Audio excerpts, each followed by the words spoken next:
नमस्कार मित्रांनो, तर स्वागत आहे तुमचं आमच्या चॅनेलवर. तर आज आपण पाहणार आहोत की झिरो द काईट मधील इकॉनॉमिक कॅलेंडर म्हणजे काय, ते कसे वापरायचे आणि महत्त्वाच्या इव्हेंटसाठी रिमाइंडर्स कसे सेट करायचे, ते हे आज आपण पाहणार आहोत. तर हे फीचर्स ट्रेडर्स आणि इन्व्हेस्टर्ससाठी खूप उपयुक्त आहे, कारण इव्हेंट्स तुम्ही कधीच चुकवू शकणार नाही. तर आता इकॉनॉमिक कॅलेंडर म्हणजे काय? तर इकॉनॉमिक कॅलेंडर म्हणजे विविध इंडियन आणि ग्लोबल आर्थिक घडामोडींची यादी असते. जसे की त्यात आरबीआयचे निर्णय, GDP data, CPI inflation data आणि बरेच काही तुम्हाला तिथे मिळून जाते. तर ह्या इव्हेंट्समुळे मार्केटमध्ये हालचाल होते, त्यामुळे आधीच माहिती असणं तुम्हाला खूप महत्वाचं असते. तर आता हे इकॉनॉमिक कॅलेंडर कसे ओपन करायचे, तर त्यासाठी तुम्हाला लिंक ओपन करावी लागेल. तर ही लिंक मी तुम्हाला डिस्क्रिप्शन बॉक्समध्ये मेन्शन केलेली आहे, तर तुम्ही ती तिथे जाऊन चेक करू शकता. तर आता आपण त्यासाठी लिंक ओपन करून घेऊया.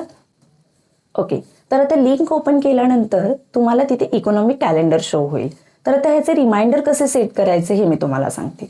तर रिमाइंड मी आयकॉनवरती तुम्हाला क्लिक करायचं आहे. तर त्यासाठी सर्वप्रथम कॅलेंडरमध्ये आलेल्या इंडियन आणि ग्लोबल इव्हेंट्स तुम्हाला स्क्रोल करून बघायचे आहेत.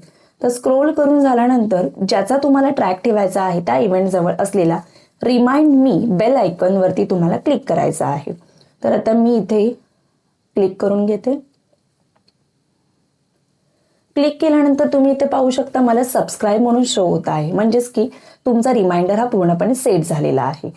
तर आता हा रिमाइंडर आपल्याला जर नको असेल, रिमूव्ह करायचा असेल, तर पुन्हा एकदा तुम्हाला तिथे सबस्क्राईब वरती क्लिक करून तो पूर्णपणे रिमूव्ह होऊन जातो. तर आता ह्या रिमाइंडरच्या नोटिफिकेशन्स कशा येतात ते मी तुम्हाला सांगते. तर आता झिरोदा तुम्हाला त्या इव्हेंटच्या दिवशी सकाळी 8:30 वाजता तुम्हाला 2 प्रकारे नोटिफाय करते. म्हणजेच आता मी 15 डिसेंबरचं रिमाइंडर सेट केलेलं आहे, तर मला 15 डिसेंबरला सकाळी 8:30 वाजता 2 प्रकारचे नोटिफाय आलेले असतील. फर्स्ट असेल एक काईट ॲप नोटिफिकेशन, म्हणजेच की तुमच्या मोबाईलवरती एक नोटिफिकेशन येते, पुश नोटिफिकेशन, ज्यात तुम्हाला इव्हेंटची माहिती असते. प्लस तुम्हाला झिरोदाकडून तुमच्या रजिस्टर्ड ईमेल आयडी वरती सुद्धा एक रिमाइंडरचा मेल येऊन जातो. तर यात इव्हेंटचा टाइम, इम्पॅक्ट आणि डिस्क्रिप्शन संपूर्ण दिसेल तुम्हाला. सो अशा प्रकारे अपकमिंग आयपीओचे सुद्धा रिमाइंडर्स देखील सेट करता येतात. इकॉनॉमिक इव्हेंट सोबत झिरोदा तुम्हाला येणाऱ्या आयपीओ साठी सुद्धा रिमाइंड मी ऑप्शन देते, म्हणजेच की अपकमिंग आयपीओ लिस्टमध्ये जाऊन आपल्याला हवी त्या आयपीओ साठी आपण रिमाइंडर सेट करू शकतो आणि इश्यू ओपन होण्याच्या आधीच तुम्हाला पूर्णपणे अपडेट मिळून जाते. तर आता हा ऑप्शन आहे कुठे, तर मी तुम्हाला सांगते. तर आपल्याला इथून संपूर्ण खाली स्क्रोल करत यायचं आहे. ओके, स्क्रोल केल्यानंतर तुम्ही इथे पाहू शकता अपकमिंग आयपीओ लिहिलेलं असेल, तिथे तुम्हाला क्लिक करायचं आहे. क्लिक केल्यानंतर तुम्ही इथे पाहू शकता अपकमिंग आयपीओज तुम्हाला शो होत असतील. तर आता इथे मी हा वाला आयपीओ जो आहे त्यावरती क्लिक करून घेते. क्लिक केल्यानंतर तुम्ही इथे पाहू शकता मला इथे बेल आयकन आलेली आहे रिमाइंड मीची, तर मी इथे रिमाइंड वरती क्लिक करते. सो तुम्हाला इथे नोटिफिकेशन सुद्धा आलेली असेल, पाहू शकता. आता जर हेच तुम्हाला आयपीओ जर रिमूव्ह सुद्धा करायचं असेल, तर तुम्ही इथे पुन्हा सबस्क्राईब वरती क्लिक करून पुन्हा तुम्ही रिमूव्ह सुद्धा करू शकता.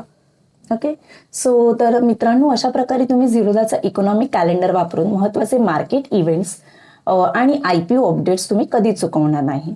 तर अशा प्रकारे जर तुम्हाला झिरोदा काही रिलेटेड काही क्वेरी डाऊट्स असतील आणि तुमच्या जर फ्रेंड्स फॅमिलीमध्ये कोणी अकाउंट ओपनिंगसाठी असेल, तर स्क्रीनवरती दिलेल्या नंबरवरती नक्की कॉन्टॅक्ट करू शकता. प्लस कमेंट बॉक्समध्ये सुद्धा मेन्शन करू शकता.